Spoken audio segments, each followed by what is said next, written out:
L'invité du matin avec ESQ. ESQ est à vos côtés depuis plus de 50 ans. ESQ, c'est le fabricant et votre spécialiste pour le transport et le raccordement de l'eau potable en Calédonie. ESQ, le bon tuyau.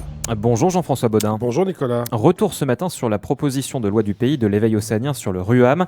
Pour en parler, vous recevez la présidente de la CMA. Elisabeth Rivière, bonjour. Bonjour et merci à RRP de nous permettre de faire entendre la voix des artisans. Merci d'avoir accepté notre invitation alors que vous organisez pour les artisans ce soir à la Chambre des métiers à Nouville une réunion d'information pour les adhérents de la Chambre pour les informer sur ce projet de réforme des modalités de financement du RUAM.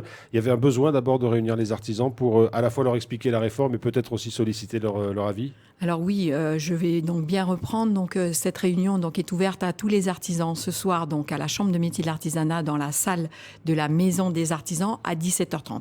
Oui, il était important pour nous d'informer déjà nos ressortissants sur la réforme qui risque d'être votée dans les prochains jours et aussi de recueillir leurs opinions pour que l'on puisse porter au mieux leurs intérêts auprès du Congrès, comme on l'a déjà fait, mais aussi peut-être sur d'autres voies, car malheureusement, nous ne sommes pas entendus par certains élus politiques. Alors c'est un texte sur lequel vous avez un certain nombre d'interrogations, en tout cas, voire d'inquiétudes. Vous allez en parler dans un instant.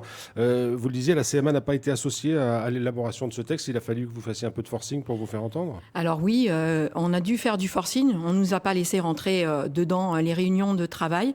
Donc nous avons été et nous avons quand même fait du travail et du travail important avec des chiffres qui sont à la clé et qui permettent vraiment d'expliquer la situation des artisans si cette réforme est mise en place.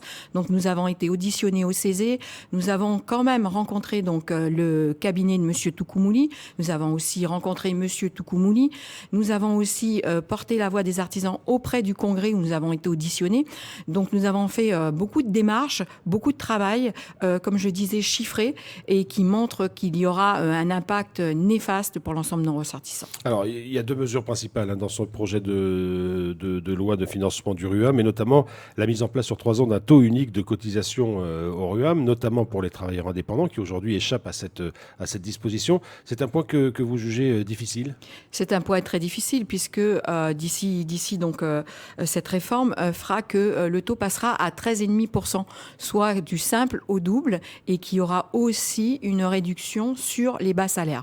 Donc toutes les entreprises qui bénéficiaient pour leurs salariés d'avoir des remises de 35% dans notre domaine, ils ne le bénéficieront plus. Donc ça sera une charge supplémentaire pour l'entreprise et ils ne pourront plus les assumer. Vous dites que vous aviez un peu chiffré les effets de cette réforme. Quels sont les chiffres qui sont à votre disposition ? Quels sont les chiffres les plus parlants ? Alors, les chiffres les plus parlants, je vais vous donner un exemple concret. Donc, je rappelle aussi qu'il y a 30% de nos ressortissants qui ont un revenu inférieur au SMG.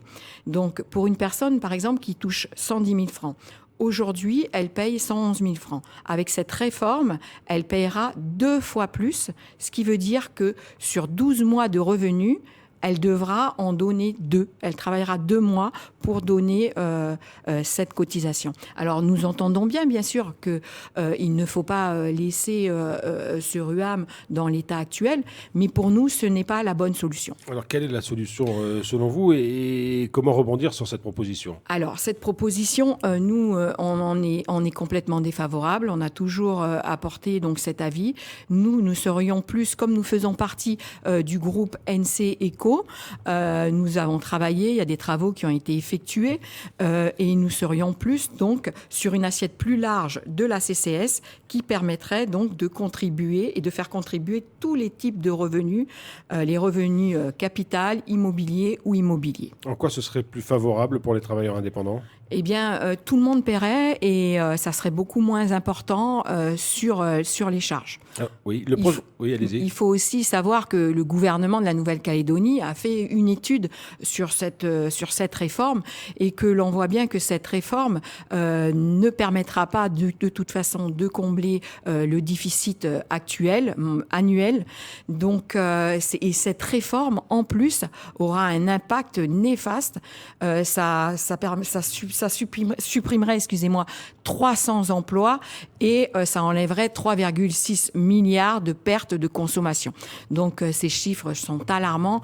et on ne peut pas accepter que cette réforme se passe. Clairement, vous craignez, si ce projet de réforme venait à être adopté, que des artisans soient obligés de mettre la clé sous la porte? C'est une crainte réelle? C'est une crainte réelle. Comme je vous le disais, on a beaucoup d'artisans donc, qui n'ont pas de gros revenus. Ils sont principalement donc, dans l'agglomération, mais aussi sur les îles Loyauté, en province nord, et souvent au cœur des tribus.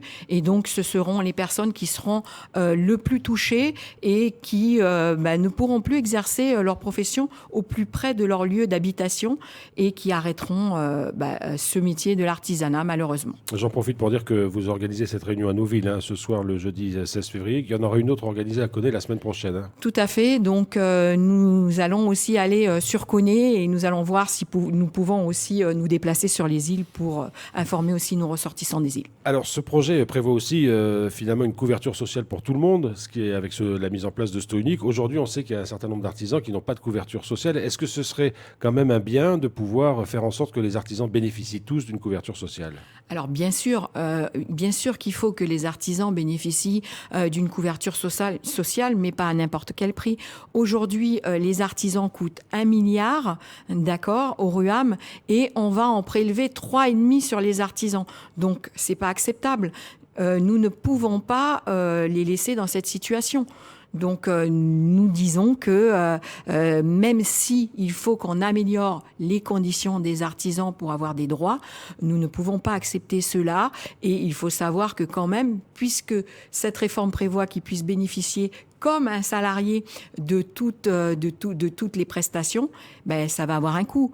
Et ce coût, aujourd'hui, on n'a pas les éléments pour savoir s'il ne creusera pas encore le coût du RUAM. Le coût, par exemple, ça pourrait être les arrêts maladie. Aujourd'hui, les artisans échappent, entre guillemets, aux arrêts maladie. Alors, les artisans, aujourd'hui, ne bénéficient pas d'arrêt maladie quand ils sont malades, sauf s'ils ont pris la prestation en espèces et avec une carence importante.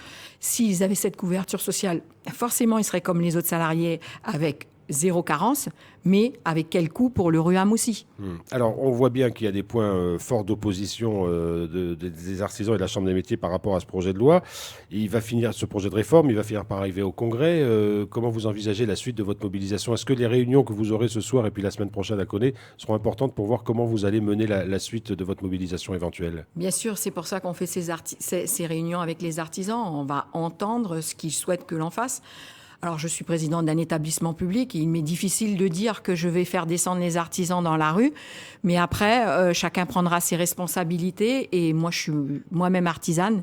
Et s'il faut que l'on aille jusqu'à ce niveau-là, eh bien, on prendra nos responsabilités. Et vous avez l'impression que le monde des artisans est pas suffisamment informé sur cette réforme et ses effets éventuels, ou qu'il y a déjà une information qui est passée et de l'inquiétude qui en ressort? Alors, il y en a qui sont informés et il y a une inquiétude, mais il y en a qui n'ont pas totalement l'information et qui n'ont eu que l'information sur le bénéfice que ça pourrait leur apporter. Donc, on est bien d'accord qu'il faut qu'il y ait un bénéfice pour les artisans, mais pas à ce prix-là. Et il faut savoir quand même qu'il y a des élus politiques qui sont conscients des effets néfastes de cette réforme, mais il y en a d'autres qui ne sont pas conscients ou qui ne veulent pas l'entendre. Et ce projet de loi aura vraiment un impact négatif sur nos artisans. Elisabeth Rivière, la présidente de la Chambre des métiers de l'artisanat, merci beaucoup d'avoir été avec nous ce matin. Je vous remercie. Et j'en profite pour dire que demain matin, nous recevrons Milakulo Tukumuli pour revenir aussi sur ce projet de réforme de modalités de financement du RUAM. Merci. Merci.